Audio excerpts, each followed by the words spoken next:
Welcome, welcome. Yep, welcome. I wasn't talking to you. I'm joining you in welcoming the masses of people who come here to punish themselves every week. To enjoy themselves, Yeah. gain information, insights, and unique analysis, and be entertained in the process. Mhm. You mean those people? Yeah. The people who do that, Michael? Is that what you meant? Those people? The people who email us weekly and thank us for this show. Mm-hmm. Am I joking? No. Oh weekly. yeah, that's true. Yeah, the emails. Weekly. Why is it that everybody's nice on DMs? Like, why is it that everybody? Wait, audio is choppy. Audio is choppy. That might be I have slow internet, but I think I'm going fine. We can hear each other, right? You sound great to me. Okay. And you look sound fabulous. Good. Okay. I don't know what finest city cycling is, what their problem is. No, we're not going to do Brazil news. Thank you, Leandro, for trying to do that, though. Unless like World War III is happening or they're like slaughtering dozens of children per day in Brazil, then we'll talk about it. Yeah. There was the thing. What was Trump doing with Bolsonaro? Or Bolsonaro getting locked Recently? up? Yeah, and Trump's like putting tariffs on Brazil to like combat whatever Lula's doing with Bolsonaro. Know. Yeah, I've been spending too much time focusing on the mass murder of children. Mm-hmm. Which I'm sorry, but we're gonna have to talk a lot about that tonight. Of course. Hey, if there's one thing that Thaddeus Russell is interested in, it's what is it? The innocence of children and the sanctity of human life. If there's yeah, I don't know about okay. We'll just leave that there. Yeah, I don't like war. And I certainly don't like war against children. That really bothers me. Come on, innocent civilians. Before we get there, entertainment. I want to talk as much culture as we can. All right. And I know. We'll get there. I promise. We've got a lot. Delay until okay. Yeah. Give the people what they want before the dead children, huh? Yeah. So you're talking about Icarusfest before we were going on. Yes. Well, I mean, that is actually completely relevant. Let's do that. Exactly. Yeah. Thank you. Yeah. So Icarusfest this year, as we mentioned last week, is devoted to a celebration of the work and the journalism of the Gray Zone. And so it's August 23rd, Saturday, at the Williams Center in Rutherford, New Jersey. What's that? Dead Children Fest, if you want to call it that. Okay, no, that's not. That's what's going to be. That's what no, it's the anti. Here's the thing: it's the anti-Dead Children Fest. That's what the fest truly is devoted to having fewer, possibly, hopefully, no dead children, as a result of our foreign policy by our government. So, yeah, August 23rd. Got the link. And I've got the ticket link right there. And let's put it in the chat too. Yep, it's in comments on the chat. You can copy and paste that. It'll take you directly there. Do it again here. Boom. Yeah, just copy and paste that sucker right there. I can report that today we announced it fully, which means that the Gray Zone announced it today, and we have already sold half of the VIP tickets. So I ain't joking. This is not crying wolf. Yeah, get your tickets now. If you're interested in coming to a full day of the Gray Zone, which includes an amazing VIP dinner, truly, this is extremely excited about the dinner because we have an incredible, like, top-notch Argentine chef, and then it's topped off with the Jimmy Dore comedy show, featuring Jimmy Dore as the headliner at the famous Rivoli Theater. 1920s classic theater, historic theater in the Williams Center at night. So a full day of panel discussions, intimate conversations, hanging out with all the Gray Zone people. We got Max Blumenthal, Anya Parampil. We got Katie Halper. Oh, I didn't say this yet. Just 2 hours ago, none other then Judge Napolitano has Judge Nap enthusiastically agreed to participate in the Icarusfest Gray Zone Day. So Judge Nap will be there, which I'm super excited about. And Katie Halper, Aaron Mate, Max Blumenthal, Kit Clarenberg, Jeremy Lafredo, Christian Parenti is coming in for this. Wyatt Reed, the editor of the Gray Zone, managing editor of the Gray Zone. It's an incredible lineup. Click on that link. You'll see everything I'm talking about. But honest to God, because the Gray Zone has a massive mailing list, they sent it out this morning. They sent out the announcement to their mailing list this morning. We've sold a huge number of tickets already. So honestly, if you want to come, do it now. So click on that and do it. The prices, we kept them so low, I promise you. It's as low as we possibly could.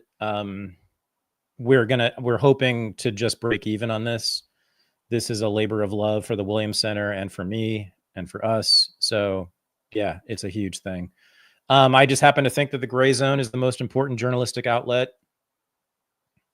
of the recent era. I mean, of many, many years now. I think they have been completely correct and in very important ways on matters involving foreign policy, national security, security state, surveillance. They're just on it and have been for many, many years. So it was time to honor them. And they also have now amassed a massive following, a very large audience. So this is the time to get together and celebrate. August 23rd. Yeah. Jersey. Meet us freaks in real life. That's the whole. Word 'em up. Yeah. Exactly. Okay. So that's that. Mm-hmm. Well, to promote that, I wanted to ask you, when was the last time that Stephen Colbert ever made you laugh? 2006. Right? So it has happened. Like a lot of people. Yeah. He was great. Right? Don't you think? He was one of the best. In the raw 2000s. talent-wise, yeah. In the 2000s, yeah. He was awesome. And the character he played was spot on. Perfectly rendered characterization of a numbskull right winger. Yeah. No, he was fantastic. And now, and then I've watched him many times since then, and it's sad. And he's now gone, which is not so sad. Well, it's except for him. He's going to join me on Substack. I promise you. Yeah. No, that's not a joke. Like, that's what happens to all of them now. Yeah. Everybody who can put two sentences together is on Substack. If you're literate, if you've ever read a book, you're on Substack these days. If you can't read a book, you should stay on Twitter. And everybody on Substack actually really insists that if you can't read a full book, please stay on Twitter. Don't come to Substack. We don't want you there. It's a place for people who think and who are thoughtful and rational, and I love it. And maybe you should put the link up. But yeah, Substack has been a life changer for me. My audience has freaking doubled on Substack in the last 2 months since I just started in May. And so it's amazing. But one of the most salutary things about it is that every single day on Substack Notes, which is the social media component of Substack, it's just people talking like we used to do on Twitter like 10 years ago. People might remember on Twitter, as of about 10 years ago, there were quite serious debates among very serious public intellectuals about the most important issues of the day.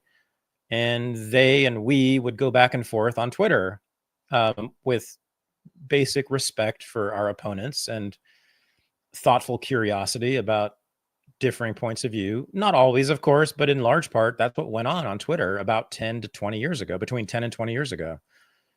And it was actually fairly exhilarating. There were some, knuckleheads, of course, always, and just like gratuitous racists and gratuitous social justice warriors and all that. But everybody was on Twitter. And so you had the cream of the cream in the kind of intellectual space, the best journalists, the best historians, the best political scientists, talking about the most important, and government officials and people with major power, all sort of hashing it out. Yeah, that's gone. That's gone. And I figured out why. If you look at the replies on Twitter now, You know, Well, all of us use Twitter for announcements for whatever project we're doing, sure. But like mhm. the conversations, which is the replies, look at them now. They are absolutely vacuous and inhabited exclusively by zombies, as far as I can tell. And that is why, I mean, the reason for that is that everybody who's intelligent on Twitter has left for Substack. And I mean it. If you go to Substack notes, you'll see, honestly, and you'll see people talking about it. I used to be on Twitter. Now I'm here. I like to read books. I have read a book. I can read an entire article by myself without AI translating it from those people. Those people who can, you know, write. If you can write a complete semi-complex sentence in English, you should come to us on Substack and leave Twitter. And if you can't do that, please stay on Twitter. And there's a lot of you.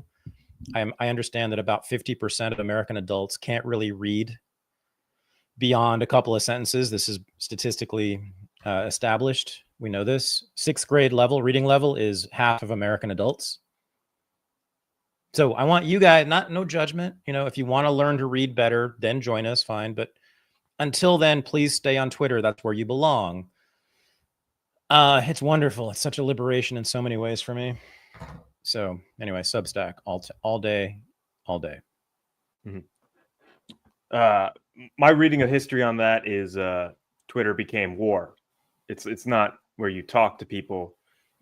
People stopped believing in the concept of productive discourse because the mass censorship campaigns, the public humiliation rituals that were happening from 2015 to 2020, and then the literal fight to wrestle it back into sympathetic hands, and where it is now. Like, literally, the only reason why you should be on Twitter is to harass people you don't like. It should be to harass and emotionally terrorize public figures and make them more mentally unstable. Like, people are on there with that explicit goal. That's sure. That's what it it's is. Just that, right? Of course, and that's great. It's just that you can't even do that anymore because no one engages anymore. Like, I'm one of the last people. I barely do this, but almost everyone who has more than 10,000 followers just simply doesn't engage because there's no point. I mean, I'm telling you, the reply guys now on Twitter are flesh-eating zombies, and that includes people who agree with me. It's real rough. Go to Substack notes. I promise you, if you want to have adult conversations, there's just no question. And I'm just so glad, thankfully, finally, God damn it, finally. And everybody who's a serious journalist or a serious academic or a serious public thinker of any kind is now on Substack. There's almost no exception. So all of the interesting, important conversations are happening there. Thank God. The announcements are still happening on Twitter. The major mass announcements are happening on Twitter. If someone has a new book out, they put it on Twitter. If I have a new course out, I put it on Twitter.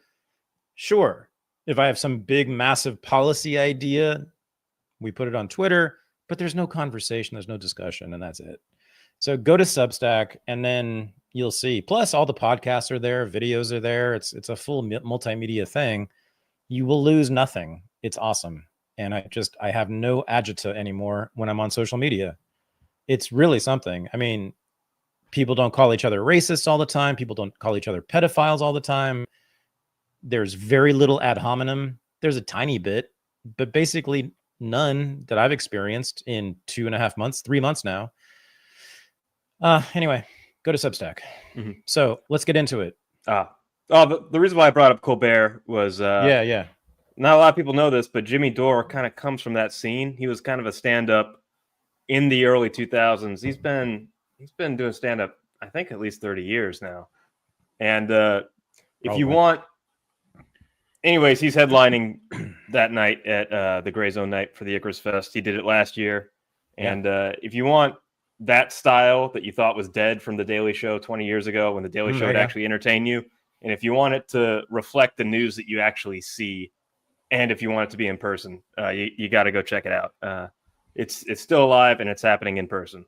So the tickets right there are in the chat too. So last year Jimmy rocked it and sold out the house. We had it was an amazing scene to see the Rivoli Theater, which holds 800 people, packed and jamming. Like when the steam is coming off the crowd, then it's good. I was just thinking, Max has been doing comedy sets every year. Max Blumenthal. Max crushed it. And Truly crushed it. An idea Truly that has been crushed it. floating around that I would like to see come to fruition at some point would be the roast of Mhm. Michael Tracy. If we could.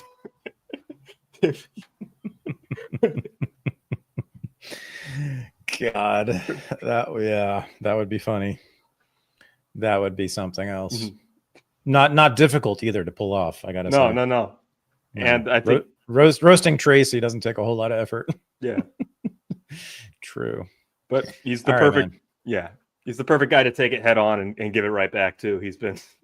I need to I've been figure out enjoying him a lot recently. if that girl is his actual girlfriend. That's all. I just need to know that before we move on in life.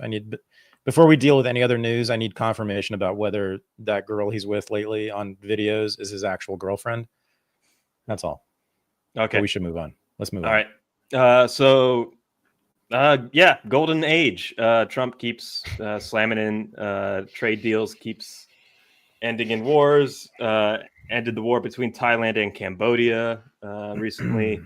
But the big thing is, dude, What? Ursula von der Leyen, they made a trade deal. There's going to be a 0% tariff on U.S. exports to Europe. There's going to be a 15% tariff that Europe is going to have to pay exporting to the U.S. on their goods. You've got over $650 billion in new investment that the EU is going to make in the United States. You're going to have over $750 billion in energy that the EU is going to make towards the U.S. and an undisclosed amount of weapons that the United States is going to sell to the EU.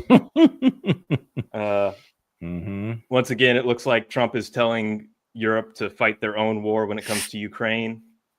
But this seems like an incredibly one-sided deal that Europe got absolutely nothing for, that Europe has completely capitulated to the demands of the United States, that the United States is exercising their economic strength for the first time.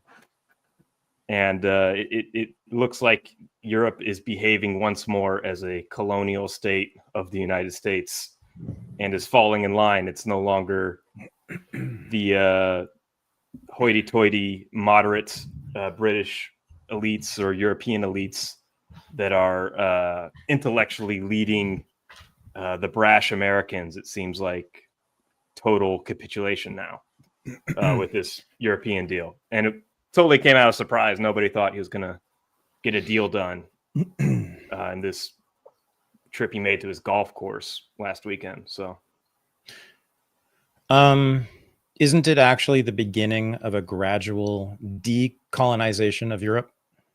Because Trump is forcing them to take on their own defense. Totally, yeah. Well, so that's it. Once you do that, then it's over. Then it's no longer a colony.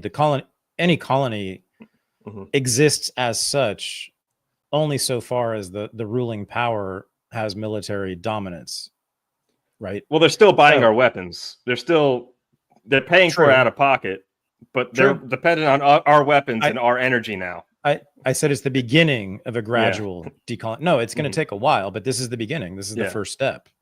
You got to first thing is you got to take responsibility for your own security.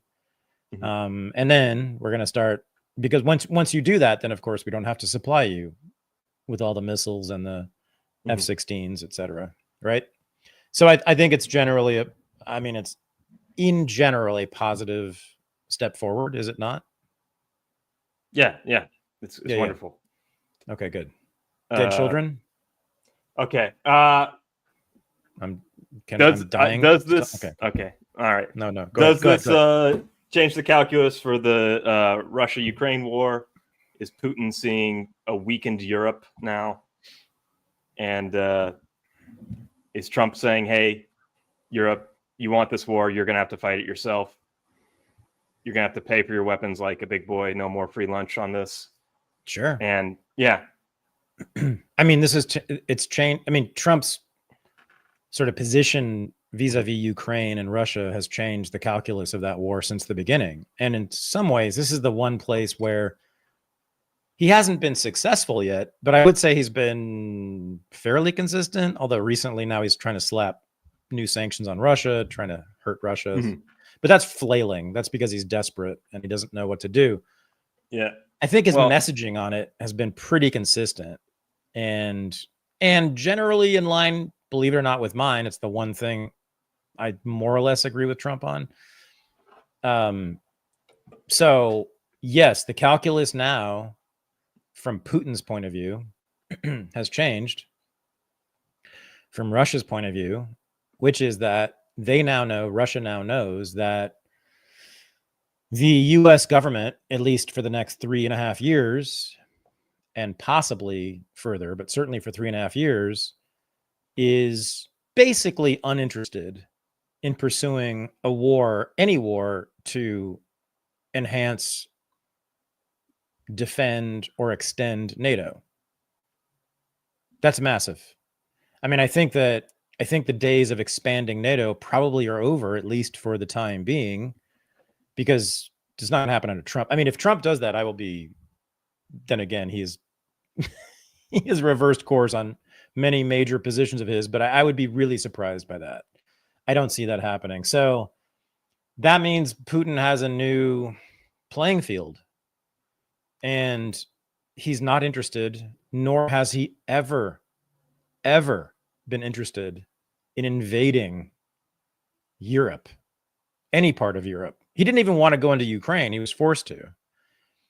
But Western Europe, Central Europe, Poland, Czechoslovakia, no, that's not even possible. And all these fantasies that all these pro-NATO, pro-Ukraine, lunatic, globalist hawks keep talking, they're all fantasies. They're all completely made up.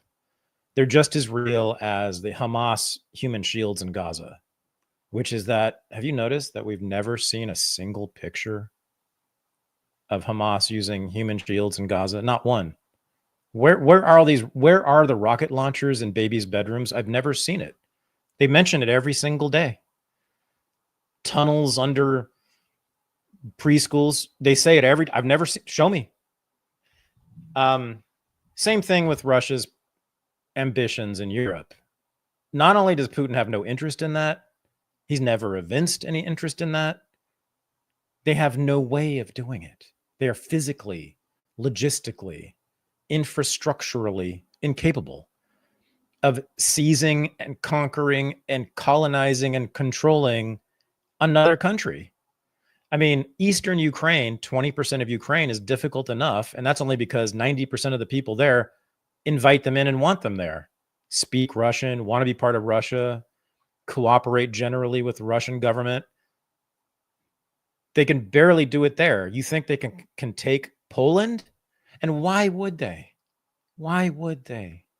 It's such a fantasy. So I think Trump's interventions sort of ideologically, rhetorically, psychologically have kind of broken the spell of NATO in a lot of ways. I think people sort of say, oh, wait, we don't actually need this crazy military force spanning the entire border of Russia from the North Sea down to the Mediterranean.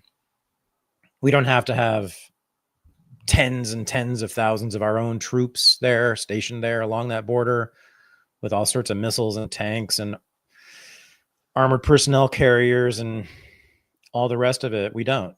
There is simply no interest among the Russians to seize anything other than territory they historically have controlled. And they have no means to do it anyway. I mean, it's just like every other major war in American history. You look every single one of them. The Kaiser was of no threat back in the day. The Spanish monarchy was no threat in 1898. The Confederacy was no threat in 1861. The Japanese were no threat to the mainland, certainly, in 1941. The Germans were never a threat to anywhere here at all, ever. The Koreans, the Vietnamese, I can go on. The Iraqis, the Afghans, they were going to hurt us somehow. So yeah, it's all a fantasy, and we just need to get out. America first. One more thing before the dead kids, the trade deals, the other ones he's been doing. South Korea, like just announced an hour ago. Japan, Philippines, the peace negotiations with Cambodia and Thailand. Seems to be he's shifting American foreign policy and shifting our interests and attention to the Pacific, and trying to get an alliance or get a working relationship with as much of Asia as possible to get them on our side in avoiding a China conflict potentially. Yep. So this is really interesting, and I want more reporting on this. We need to have more reporting. There's been a tiny bit. We meaning the people who follow the foreign policy establishment, have been aware for the beginning of the Trump administration in January that there's been a war going on. At least we've been told this within the Trump administration around foreign policy, and that there's two camps. And one camp is led by kind of, you might call the old school neocons, who want to keep US focus on Eastern Europe, Russia, and then especially the Middle East. These are the people who pushed hard for war against Iran. These are people who have pushed hard for war against Russia by any means necessary, direct or indirect. But they are opposed within the State Department, I believe. Elbridge Colby, people can look up that name, Elbridge Colby. He is, I think, in the State Department, or he's on the NSC. I forget which one, but he's in there, and he's kind of leading a different faction, the opposing faction, which is none of this is peaceniks. Nobody's a peacenik here. This is a different they just want the U.S. empire focused on a different part of the globe. Colby has been a China hawk, a China expert forever. That's kind of his career. He and a particular faction within the State Department and the National Security Council have been pushing to reorient American forces from Europe and the Middle East to, guess what, the Pacific, to take on China, to at the very least contain China. There are more militant elements within that faction who want to roll back China. This goes back to the old debates about the Soviet Union in the 1950s. Should we just contain the communists, just keep them penned in? Or should we try to invade various countries and roll them back, push them back, and overthrow them directly? Colby is sort of in between. They're hawks, these people, that the anti-China hawks in the Trump administration, they're all hawks, and they're all basically neocon-ish in that they all believe that the United States should be the dominant global leader and basically manage and regulate every country on earth to make sure that every country on earth abides by our own standards and norms and practices and trades with us and abides by our dictates. That's always been the goal of every foreign policy leader in the US since about 1776. Yeah, we're fine as long as you do those things, as long as you are our best buddy and let us do what we want. We won't send Matthew Perry into Tokyo Bay and shoot cannons at all your buildings until you agree to a favorable trade deal with us. That was in the 19th century onward, right? All the other things we've done of a similar kind. So yeah, we'll see. We don't know. I think Trump's statement on this is just, my guess is, knowing Trump a little bit, he likes to say, he tends to say what was just said to him by one of his advisors. My guess is one of the China hawks, maybe it was Colby himself, had recently had a little meeting with Trump and told him that we got to shift to China. Now, I would imagine, since Gaza and Israel has gone tits up for Trump, and Ukraine and Russia has gone tits up for Trump, and he has had zero success in either endeavor there, that he's probably just frustrated knowing that he's a little man-child. Well, no, he's he is. He's focused on domestic policy, dude. I mean, he's a man-child. He's also a man-child. Okay. Dude, he's like a great Really? man of his. I mean, so is Napoleon, but like, so what? Like, Yeah, I hated Napoleon too. Yeah. Napoleon was a fucking monster. Yeah, true. But I mean, I hope he doesn't become Napoleon. oh man, Alexander the Great is really insecure, man. Alexander, like, It doesn't matter. I mean, I'm saying he's a man-child emperor. Sure. Whatever. I mean, there are also man emperors, you know, sure. I mean, fine. If you want to be an alpha emperor, cool. I'm not into it either. I'm just saying if you're a man-child emperor, there tends to be a lot of incompetence and like needless. He drove 297 yards off the opening drive at his own golf course, 297 yards at 80 years old. That's come on. Most 80 yeah, I wish you would become a golfer. Mm-hmm. I think Trump should just be a golfer. Yeah. He could finance his own professional golf career. So why not do that?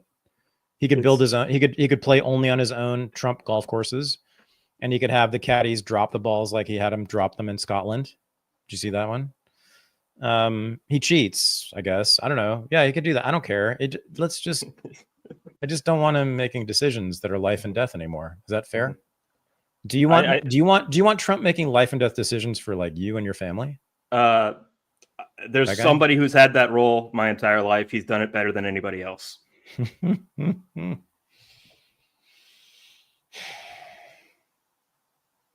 6 months in, you never know. We'll see. Okay. He might come for Indiana. I'm saying he's focused domestically. Yeah. Posmo, $5 super chat. Trump doesn't want to contain China. He wants to decouple, but he might escalate the tension if that's his only viable option to decouple.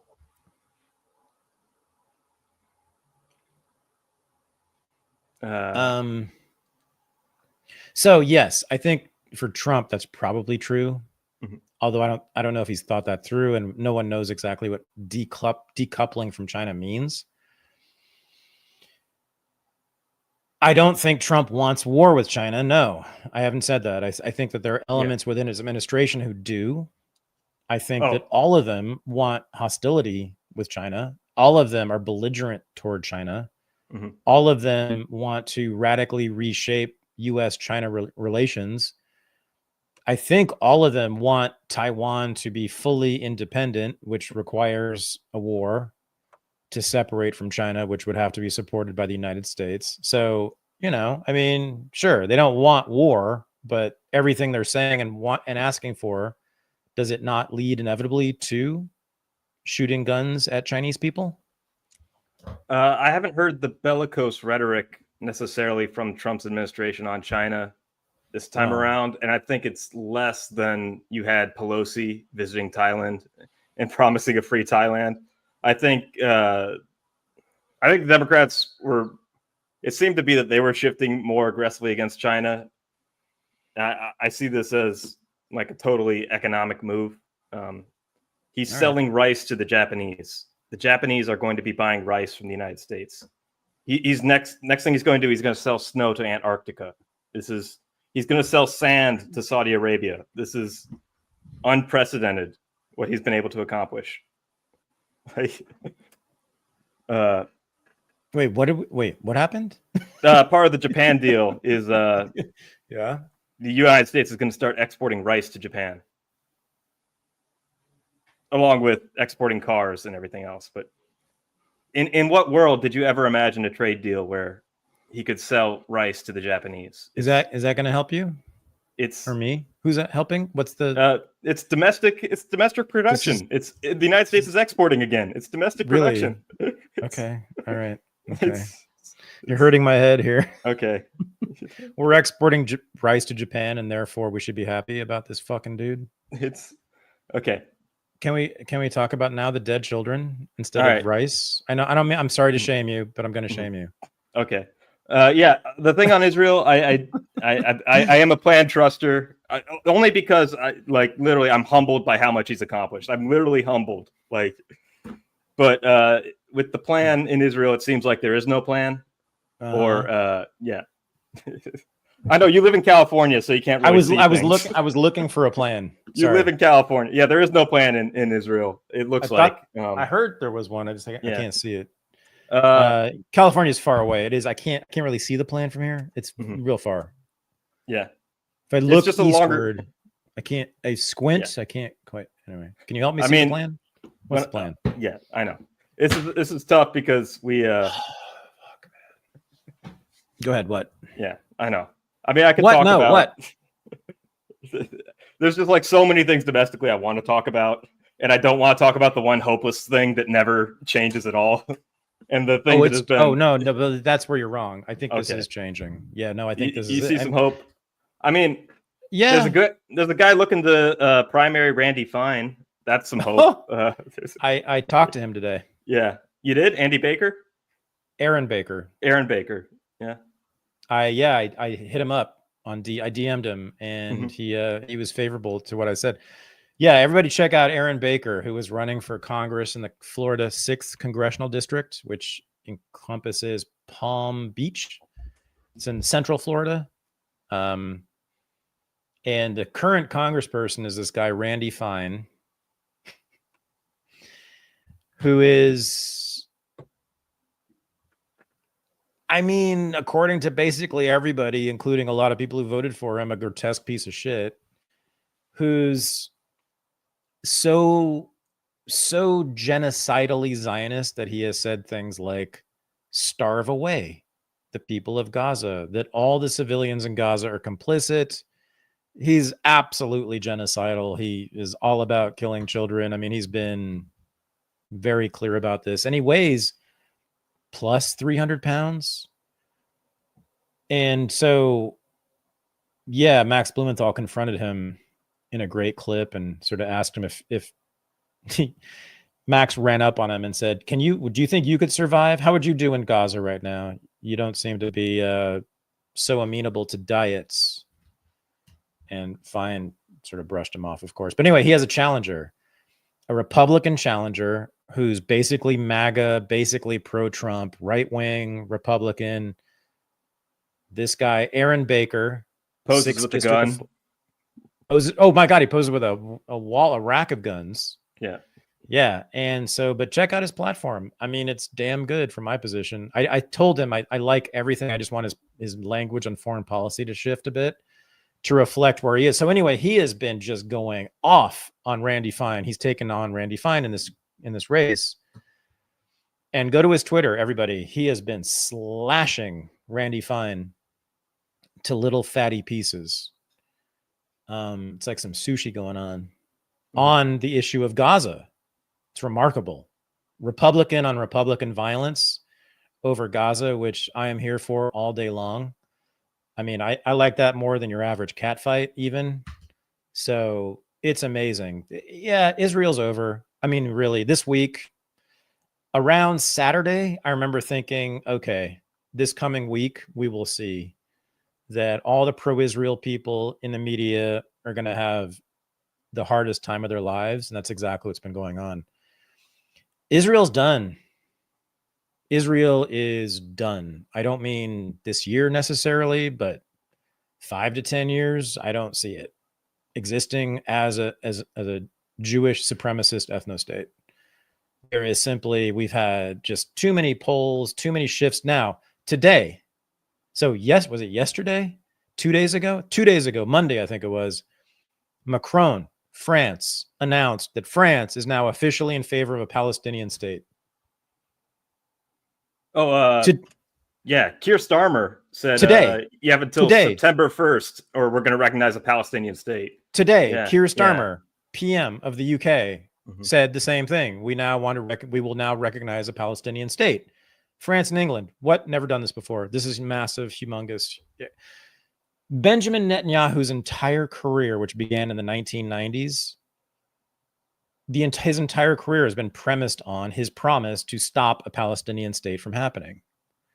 Because once a real Palestinian state happens, where they have actual sovereignty, not like Gaza or the West Bank, where the IDF can come in at any time and do whatever it wants, that's not sovereignty.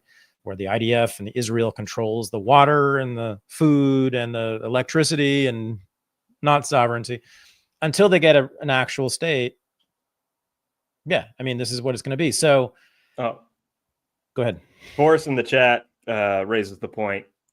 The United States are the only one that matters here as far as international pressure on Israel is concerned. And if you want the United States to get on board with something, Keir Starmer and Macron are not really going to move the needle at all. They seem kind of humiliated at this point. Macron's involved in a lawsuit. To say that it's not insignificant that the UK and France have radically shifted their policy here. Mm-hmm. No, this is a major deal. This is a major deal. What I'm saying is the isolation of Israel is nearing completion. There is who is an ally of Israel? So Republican Party is falling apart around Israel. I mean, now we have polls. A majority of young Republicans under 40 are opposed to Israeli policies, don't want to fund Israel anymore. A majority of young Republicans, and something like 95% of Democrats don't want to support Israel anymore. And now you have the United Kingdom and France don't want to support Israel anymore. And the rest of the world wants to hang Israel, in the town square. So there's just no, and then there's major public intellectuals in the West, in the United States, who have been staunchly pro-Israel, who no longer are. I've been watching major pro-Israel podcasts like Call Me Back, Dan Senor. People might know this. He has like the biggest Israeli journalists and politicians on there. 1000% Zionist pro-Israel. They this week said, yeah, we are now a pariah. We are now completely isolated. World opinion is almost entirely against us, like violently against us, which is true. They were talking about how Israeli citizens are now being banned from spaces all over the world, restaurants in Europe, tours in Asia. Like Israeli tourists are getting their asses kicked and just being shut down and being stopped from entering places. I'm not for that, but it's happening as a result of Israeli actions in Gaza and against Palestine generally. It's so let's talk about specifically what has come to light in the last few days, which is been hard for me, even me. So we now have multiple doctors who have served in Gaza, British doctors, American doctors, Swiss doctors, who have said, and all of them have said, that they have seen for months and months now this unbelievable pattern that it's hard to even talk about, and I spent a long time this morning just dealing with it emotionally, of patterns of targeting of children by IDF snipers, which is that on one day they will see 10 or 15 children, usually young boys, like adolescent boys between the age of 11 and 18, come into the hospital with gunshot wounds, and every one of them on the same day will have a gunshot wound to the same part of the body. On Tuesday, it'll be the left leg. They'll have like 8 kids come in with sniper wounds to the left leg. The next day, they'll have like 10 or 11 kids, always kids, come in with sniper wounds to the right leg. One day last week, they reported seeing four in one day. Teenage boys who had been shot in the testicles by IDF snipers. The following day, they were shooting them in the head. Like 10, 12, 15. Every Jew on the planet needs to be saying all day, every day, I have nothing to do with this project. And I don't mean shooting children. I mean Zionism. every Jew on the planet, if you know what's good for you, if you want to protect my son too, you need to disown this entire project, which began in 1892, not the Gaza war, the entire thing. Zionism, the idea of a Jewish supremacist ethno-state in the Levant, in Palestine.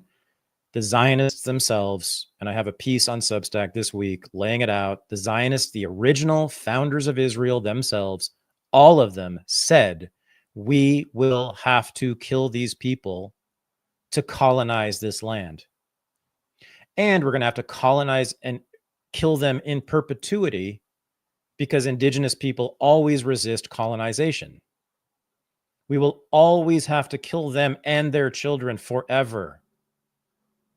The Zionists said this in 1920, 1930, 1940. And we went ahead and endorsed this anyway and said it was a good idea for Jews to be a permanent wartime state. And this is where we are now. The Zionists predicted the Gaza massacre.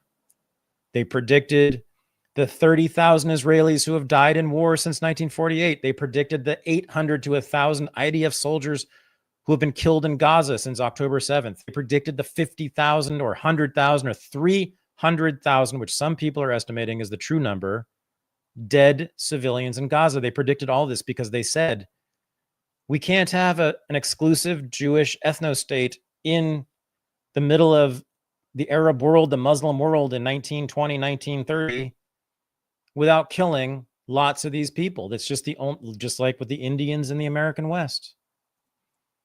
Just like every colonized people, every attempt to colonize, the way the Europeans colonized Africa, how many did they kill to do that? The Zionists themselves said this.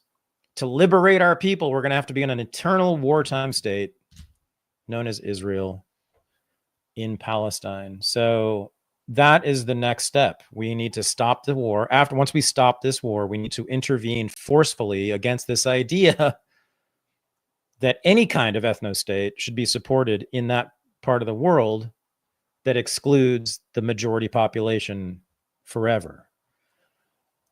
Anyway, the other thing that has now come to light, and I hear these things and I stop and I think, man, I've known so many Jews in my life. There's not a one of them who would be okay with this. We now have confirmation, again, from multiple doctors in Gaza that Israel has been seizing and blocking the distribution of baby formula.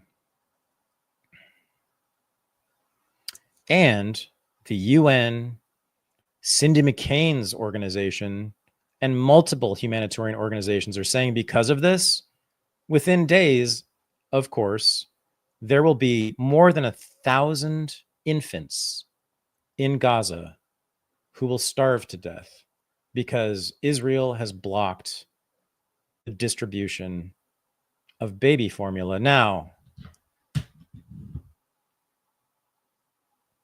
Jews don't do this. Jews do not do this. This is not a Jewish thing. Jews don't do this. Zionists do this. If Jews do this, then you should kill me and my son and all the people I love. But Jews don't do this. It's only Zionists. And every Jew on this planet needs to, from this moment on, be distancing themselves, disowning this whole project from front to start. Not just because it's bad for your image, not just because of Gaza, but because of the entire 100-year project of trying to colonize that place when all the other Jews in the world just came here to America and have had a phenomenally wonderful time. This is the true Zion. That is the true hell. Is the Israeli plan to kill everybody as fast as they can, and so there's nothing to do there? It would be. It would be if they could. Now, here's the thing about, this classic Zionist argument about, oh, well, it's not a genocide because we could kill everybody there in a minute if we wanted to. Totally true. Mm-hmm. They could, in fact, absolutely kill every person in Gaza within 5 minutes. No doubt. Everybody knows that. Why have they not in 100 years or let's say 50 years of having a dominant air force?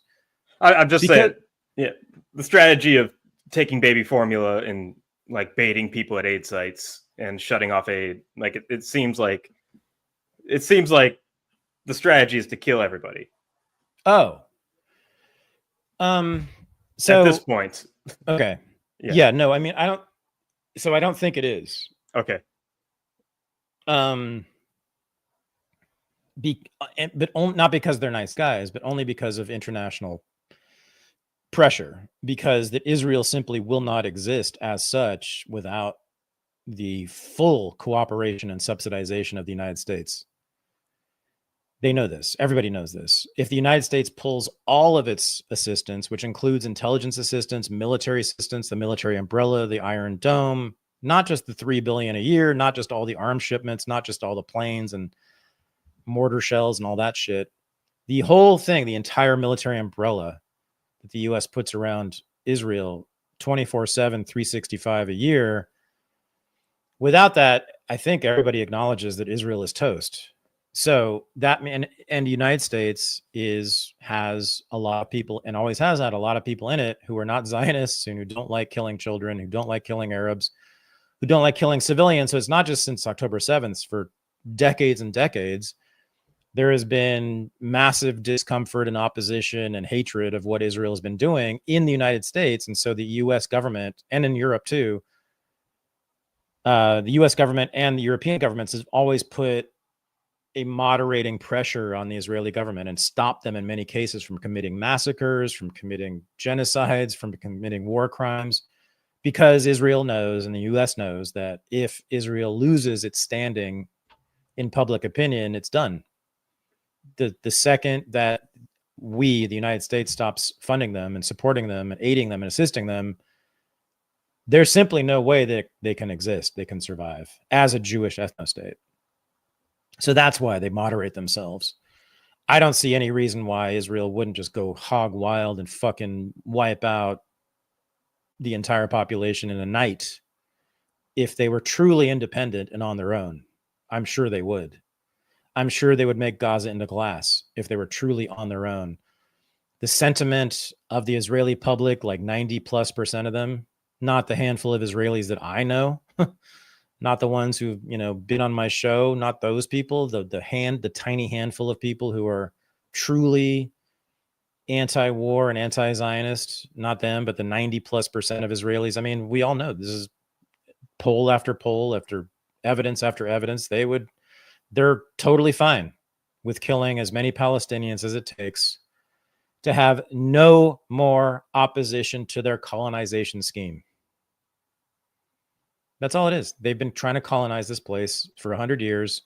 There's been resistance for 100 years, and they want the resistance to stop, and the resistance won't stop. And so they have to keep killing people, and it's just going to go and go and go and go and go until the United States, stops supporting them. So Aaron Hummert with disgusting with the very, very generous super chat, $50. Oh my God, see Aaron, Eric thank you. Prince on Bannon? He seems to be done with Israel. That's wow. Something. Yeah.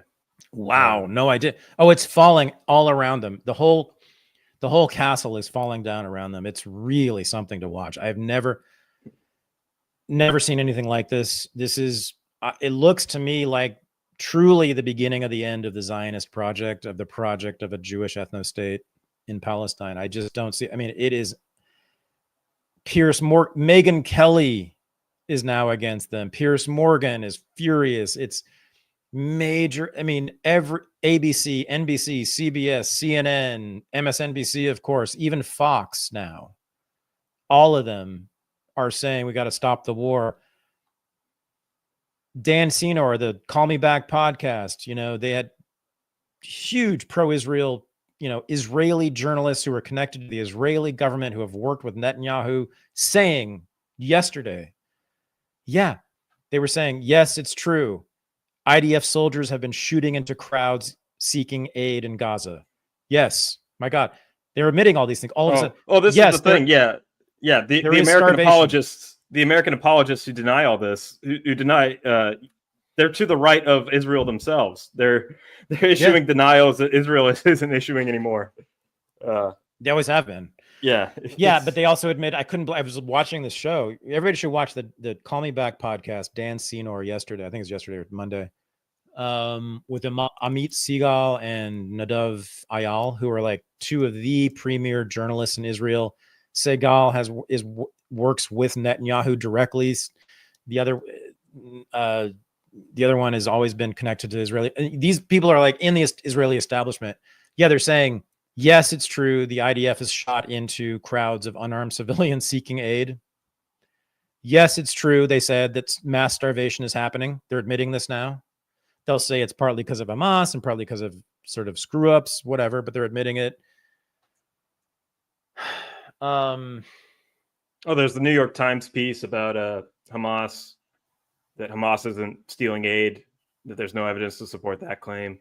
No, I'm talking about Israelis. No. I'm talking about the actual perpetrators here admitting this thing. Yeah.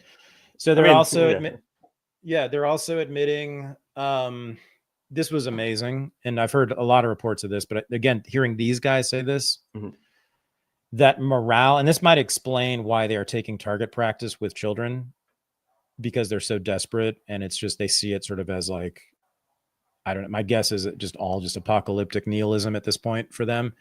The morale in the IDF is so low that IDF commanders were among those asking for a pause in military actions, which just happened. Israel just announced a pause. So I think from during the day, basically, they're not going to be bombing. They promised. But apparently a lot of the pressure for that came from the IDF commanders themselves, because the troops don't want to fight anymore. Yeah. Why would you? I mean, can you imagine being an IDF soldier in the Golani Brigade? Those are the guys on the ground. And can you imagine wanting to continue this shit? Hamas has barely been dented. There's the evidence of Hamas casualties is like scant. They've killed a bunch of the leaders for sure, but the actual fighters, the guys in the tunnels blowing up tanks, with handheld explosives, incredibly the most courageous people I've ever seen in my life. No, they're not gone. And those tunnels are all still there. And there's thousands of them, and they will never go away. And every child of a dead militant, guess what they're going to be now? I mean, it is just, we're done, guys. Pack up, make plans, Israelis. You got to go back to Europe, go back to Brooklyn, go back to Orange County, go back to wherever the fuck you came from. It's just a recommendation. If you are committed to a Jewish ethno-state.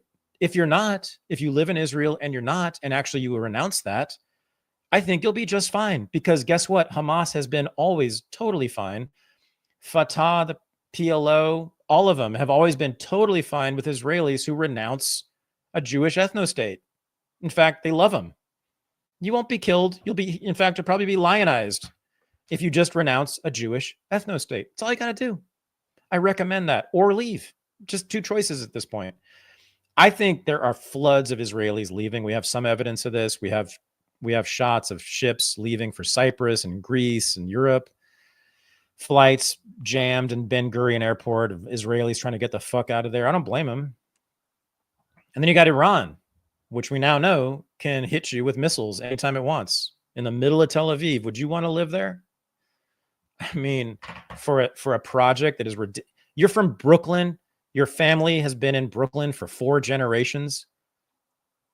And you think it's an important idea for you as a Jew to move to Israel and live there instead? All right. Yeah. Well, yeah.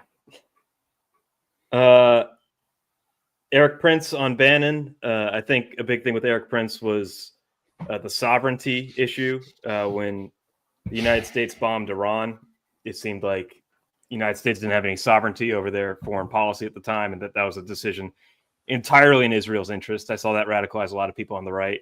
Tucker Carlson has had Anna Kasparian on from the Young Turks. Yeah. Exclusively. Well, I mean, the last half hour of that interview is all talking about Israel, and every interview, slowly but slowly, Tucker's going farther, saying something new he hasn't said before about it. He used to just say vague things about foreign countries or dispensationalism, but he's calling Israel out by name for the first time now. He had John Mearsheimer on for the whole episode to discuss that the situation in Palestine is is a genocide. So you basically yep. have, the number one influencer on the right, the loudest voice who does talk directly with people in the administration, calling the situation a genocide. And Charlie Kirk, I know that he is raised by Zionists and he's brought into the scene by Zionists, but I see him moving. I see him following young people. I see his main goal is to get young people to sign up and join the Republican Party. And I see every week he's putting polls out and having it be an open question, and he's not reflexively defending Israel at every point now. And he's open to, I think he knows that the future of the Republican Party has to abandon Israel at some point. So that's it. Mm-hmm. The future. I mean, again, look at the polls, look at the streets, look at everything, look at the media. There's no,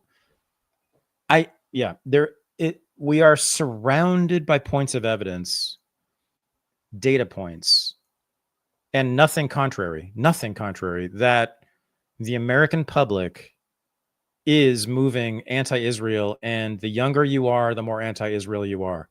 Whether you're Republican, pro-Trump, whether you're a wokester, doesn't matter. People under 30 are done with it. And I don't think, as I said on this show many times, 10 to 20 years from now, Congress is going to be really different. Oh, by the way, AIPAC, I forgot to mention, has now renounced Randy Fine. Yeah, AIPAC is renouncing Randy Fine. Yeah. That's, again, the whole castle's falling apart this week. Yeah. This never happened. That's probably the smartest thing they've ever done. Yeah, but I mean, like, AIPAC has never done that. Like, it's just the whole thing is falling apart. Mm-hmm. And I almost pity those who are clinging to the sides of the Zionist American imperialist project as it sinks into the sea, but not really. Not really. It's been a bloodbath since the beginning, and many of us have been saying this to them since the beginning. The more you promote this idea of a Jewish ethno-state in Palestine, the more babies will be killed. Period. That's it. And sure enough, they're like, no, we still need it. We're going to keep going. And more babies are killed, and more babies and more babies. And now we're up to 20 at least. I think it's a bare minimum. 20,000 children. Imagine that. What did 20,000 dead kids look like? Stack them up. Like has been done in the siege of Leningrad and the firebombing of Tokyo. There were stacks of bodies, and many of them were children at the time. I don't think there were 20,000 though, even then. Wow. 20,000 children, and there's more than that, but let's just minimum 20,000 children stack. How many schools is that of children? How many, what's the math? Schools. What's an elementary school in America? How many kids are in an element? 500, let's say.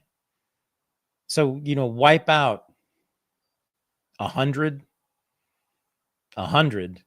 elementary schools. Just drop a bomb on 100 elementary schools in America. Kill every kid, every child in those schools. And that's just the kids. That's not the women. That's not the men, the old men, the young men who had nothing to do with nothing, who were going to get food. Jews do not do this. Jews are not responsible for this. Zionists are. Every Jew in the world, if you know what's good for you, you must begin renouncing the entire project of Zionism and Israel now and forever. If not, I really fear, Michael, that the next Holocaust, I think the worst consequence possibly of this war has yet to come. And I really fear it will be felt by Jews long term. Long term, I fear that what is coming to Jews will be worse than what has come to Palestinians because of this. I do.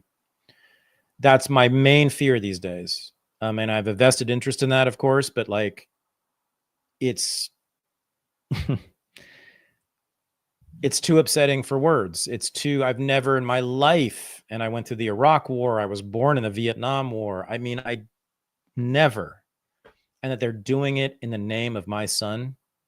They're shooting teenage boys in their testicles in the name of my son. They're stopping baby formula in the name of my son to preserve an exclusive apartheid supremacist ethnostate when Jews are living like kings and queens in America, the true Zion? No, never, never forgive, never forget.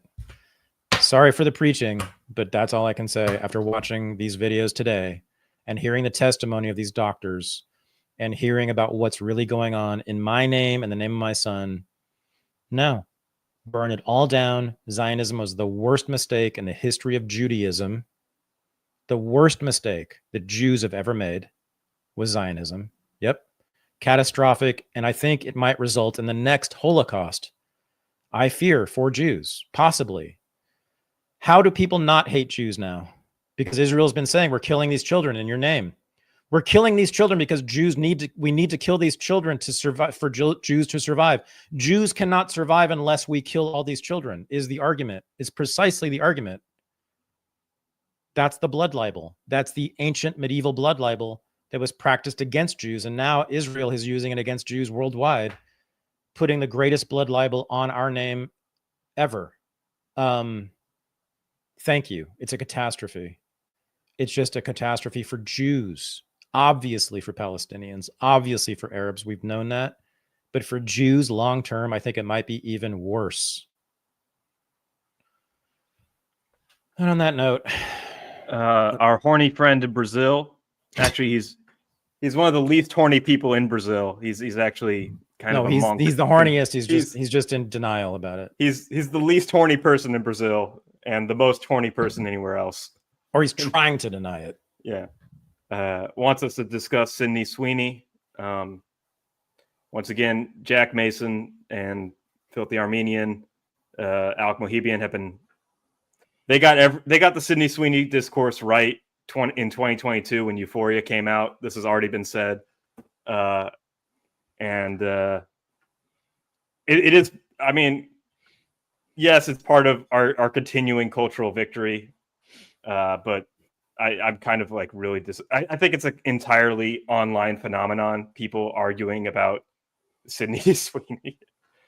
I think it's first it was right wingers gloating about this ad campaign, and then it was perpetually offended Black women talking about how they had so much trauma seeing an attractive woman in an ad for the first time, an attractive white woman in an ad for the first time in 10 years.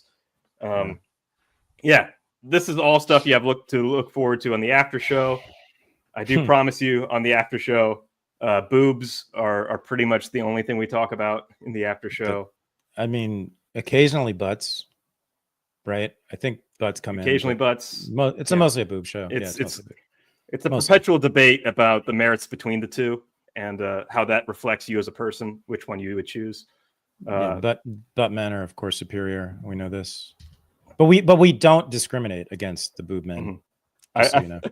I've told you, ladies too. Ladies. There's ladies. Mm-hmm. We allow any lady in enthusiastically. We're like a 1920s speakeasy, like the first bars that allowed women. Mm-hmm. We're exactly like that because they were illegal, so they didn't care about the rules, and so we're just like that. So ladies, we have actually many ladies in the after show. We have women too. They don't show their boobs though, but we talk about it. Would the link be up at thaddeusrussell.substack.com? It actually isn't. I forgot. Okay. Sorry. It will be soon. I'm sorry, everybody. It will be in the next 5 minutes. Yeah, it will. Okay. Yeah. Yeah. Okay. 5 minutes. Okay. Let me do that. Yeah. Cool. Correct. Join Substack if you want to join us in the after show. If not, become a patron. If you want to become a patron, that's fine. You'll get into the after show right now. But if you want to wait like 3 minutes, join Substack, which is a better idea. That will also get you into the after show because I'm going to put that up on the Substack page right now. Michael, thank you so much. Mm-hmm. Yep. Shoot, there's a couple good comments in here. Laurel M with Laurel I think. Mm-hmm. She's been saying if you don't follow the financial markets, you miss everything about geopolitics. She's been posting in our chat about Tom Luongo. I've been following him in the past few weeks. That's funny. I think he's really been on about things. And every time there's been some foreign geopolitical thing that people are freaking out about, I've like seen the markets and I'm like, how is the S&P at all-time highs? How is it not entirely driven by defense? Like, what's going on here? And it seems that people aren't invested in fighting at some point. Like, it seems some people with a lot of money are planning on there to be peace at some point in the future. I think so. Tom Luongo, like, it's funny that you mentioned him because I've had many discussions about Tom Luongo, and many people have wanted me to have him on my show. Maybe I should. Yeah. Many people have asked me to have him on my show. So yeah, I'm thinking about that. He's interesting. I've watched his show many times and I've learned a lot. I know nothing about that world, or next to nothing. So that would be good. All right. I am putting the link for the after show on Substack. Give me 1 minute. One more thing on finances. The Genius Act that Trump passed. We haven't been able to talk about the war between Scott Bessent and Jerome Powell and Treasury bonds, and if interest rates are ever going to come down, and if that's a good thing, if Jerome Powell is going to be kicked out and he's going to find somebody in the Fed to do what he says, and what that would mean. But also, Donald Trump is regulating crypto, but also using stable coins as an out for Treasury bonds. So it seems like this cryptocurrency technology is going to be the thing that allows the Federal Reserve to keep printing infinity dollars forever. Oh, wow. Yeah. Okay. Yeah. It's I want to deal with that next week. Yeah. It's big. Really overlooked, and I think that might be super consequential. The Genius Act on stable coins. For sure. That's Substack. Go to Substack, everybody. I just put the link up there. If you want to come to the after show, super cheap. Just become a subscriber to Substack. You can hang out with us after show every Wednesday night after Unreported. It's the highlight of my week. It has been for 9 years now. We've been doing it. So I'm pretty stoked. Michael, you are a genius and an amazing colleague. Thank you for everything. And I'll see you on the other side over there. See you on the other side. Peace. Substack. Shalom. Peace. Shalom. Shalom. After the party's the after party.